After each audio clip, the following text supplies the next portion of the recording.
بسم اللہ الرحمن الرحیم رب زدنی علما۔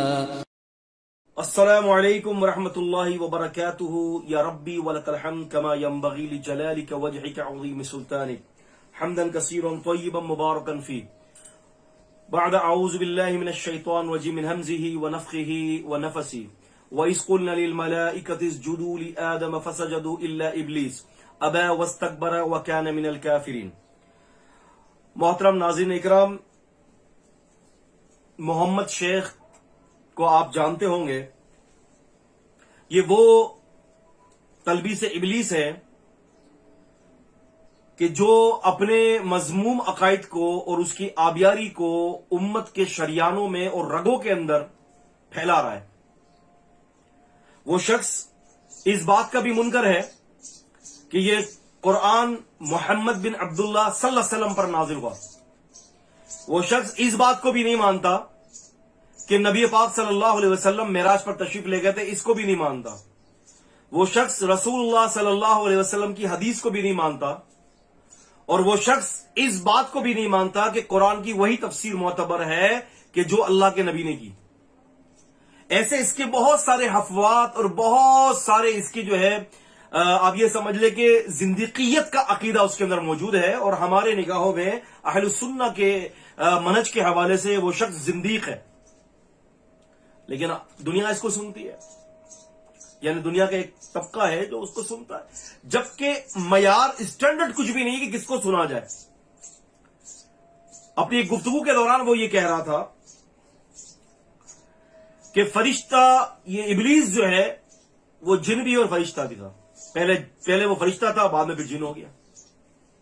اچھا، فرشتہ کیوں ہے اور جن کیوں ہے؟ کہتا فرشتہ اس لیے یہ کہ فرشتوں کے ساتھ اس کو سجدے کا حکم دیا گیا۔ وَإِذْ قُلْنَا لِلْمَلَائِكَةِ اسْجُدُوا لِآدَمَ فَسَجَدُوا إِلَّا إِبْلِيسَ۔ ہم نے حکم دیا کہ فرشتوں کو کہ سجدہ کرو آدم علیہ السلام کو، فرشتوں نے کیا، ابلیس نے نہیں کیا۔ تو وہ کہتا ہے کہ اس سے پتہ چلتا ہے کہ یہ فرشتہ تھا، اور پھر کہتا ہے کہ 18 کی 50 میں یعنی سورۃ الکہف کے اندر جہاں اللہ تعالیٰ نے فرمایا کہ وَكَانَ مِنَ الْجِنِّ فَفَسَقَ عَنْ أَمْرِ رَبِّهِ وَكَانَ مِنَ الْجِنِّ، اپنے رب کی نافرمانی کی اور جن ہو گیا، تو کہتا ہے کہ بعد میں وہ جن ہو گیا۔ یہ تو ایک عجیب سے مکس پلیٹ ہے، عجیب سی باتیں کر رہا ہے وہ کہ پہلے یہ تھا بعد میں وہ ہو گیا، جبکہ قرآن مجید کی نصوص یہ بتا رہی ہے کہ وہ شروع سے ہی جنوں میں سے تھا۔ وَكَانَ مِنَ الْجِنِّ، وہ جنوں میں سے تھا، اور فرشتوں کے ساتھ سجدے کا حکم اس لیے اس کو دیا گیا کہ وہ فرشتوں کے ساتھ ہوتا تھا۔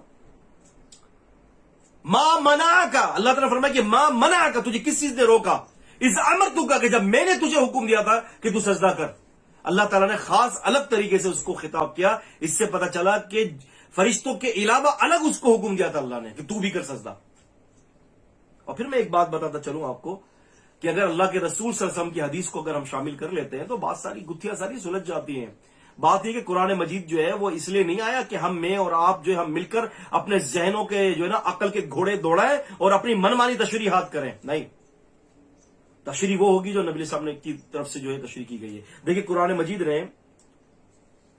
بڑے کھل کر یہ واضح فرما دیا۔ اللہ رب العالمین نے فرماتے ہیں کہ وَلَقَدْ خَلَقْنَا الْإِنسَانَ مِنْ صَلْصَالٍ مِنْ حَمَإٍ مَسْنُونٍ، فرمایا کہ ہم نے انسان کو خشک مٹی سے پیدا کیا ہے، من حمأ مسنون، خشک مٹی سے۔ فرمایا کہ انسان کی تخلیق خشک مٹی ہے، اور پھر فرمایا کہ والجان خلقناه من قبل من نار السموم، اور فرمایا کہ ہم نے جنوں کو لو والی آگ سے پیدا کیا ہے، جنوں کو آگ سے پیدا کیا، اور انسانوں کو فرمایا کہ من صلصال حمأ مسنون، ہم نے انسان کو مٹی سے پیدا کیا۔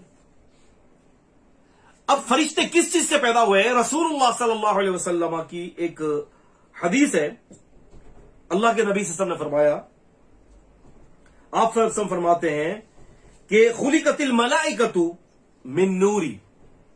اللہ تعالیٰ نے فرشتوں کو روشنی نور سے پیدا کیا ہے۔ یہ نور اللہ تعالیٰ کی ذات کا نور نہیں ہے، یاد رکھیے گا، کیونکہ اللہ تبارک و تعالیٰ کی مخلوق ہے یہ فرشتہ۔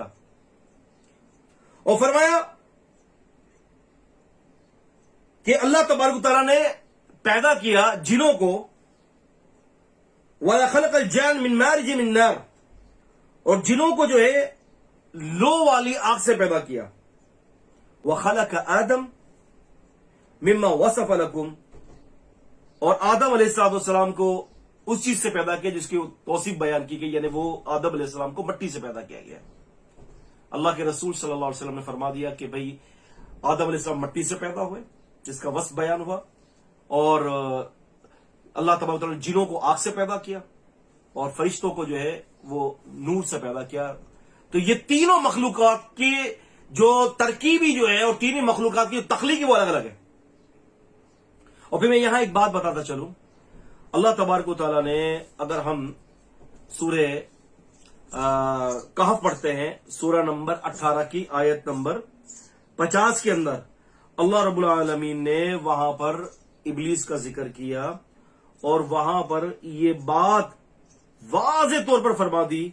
کہ فَفَسَقَ عَنْ أَمْرِ رَبِّهِ، اس نے اپنے رب کے جو ہے وہ نافرمانی کی، اور اللہ تعالیٰ فرماتے کہ وہ کان من الجن، اور وہ جنوں میں سے تھا، اور فرمایا کہ اس کی اولادیں بھی ہیں،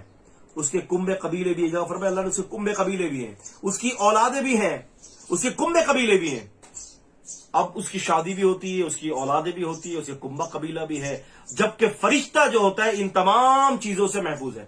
نہ اس کی اولاد ہے، نہ اس کی بیوی ہے، نہ اس کے کوئی کنبے قبیلے ہیں فرشتوں کے۔ اللہ تبارک و تعالیٰ نے فرماتا ہے کہ وہ فرشتہ جو ہوتا ہے، یا ایھا الذین آمنوا قوا انفسکم واہلکم نارا وقودها الناس والحجارہ وعلیہا ملائکۃ غلاظ شداد لا یعصون اللہ ما امرہم ویفعلون ما یؤمرون، کہ فرشتوں کی یہ صفت ہے کہ فرمایا کہ وہ اللہ کے حکم کی نافرمانی نہیں کرتا، وہ اس چیز کا پابند ہوتا ہے جس کا حکم دیا گیا ہے۔ پتہ چلا فرشتہ نافرمانی نہیں کرتا، اور جن اور انسان جو ہے وہ نافرمانی کر سکتے ہیں، کیونکہ ان کو اختیار دیا گیا ہے، وہ اختیار دیا گیا ہے۔ تو لہٰذا یہ بات کہنا کہ جی ابلیس جو ہے وہ پہلے فرشتہ تھا اور بعد میں جو ہے وہ یہ جن کی صورت میں اللہ نے اس کو کنورٹ کر دیا، یہ بات دراصل ذہنی اختراعات ہیں، ذہنی جو ہے نا غبار ہے، کتاب اور سنت اس کا ساتھ نہیں دیتی۔ تو لہٰذا یہ محمد شیخ صاحب جو ہے، یہ ان کے جو بیانات ہیں، انشاءاللہ ہم مزید ان کے بیانات کے حوالے سے ہم آپ کے سامنے بہت ساری باتیں رکھیں گے کہ ان کے بیانات کس طرح سے کتاب اور سنت کے خلاف ہیں۔ آج ہی ایک بات نوٹ کر لیجئے، انشاءاللہ اب اگلے کے پروگرام کے اندر ہم آپ کو دوسری بات نوٹ کرائیں گے۔ السلام علیکم ورحمۃ اللہ وبرکاتہ۔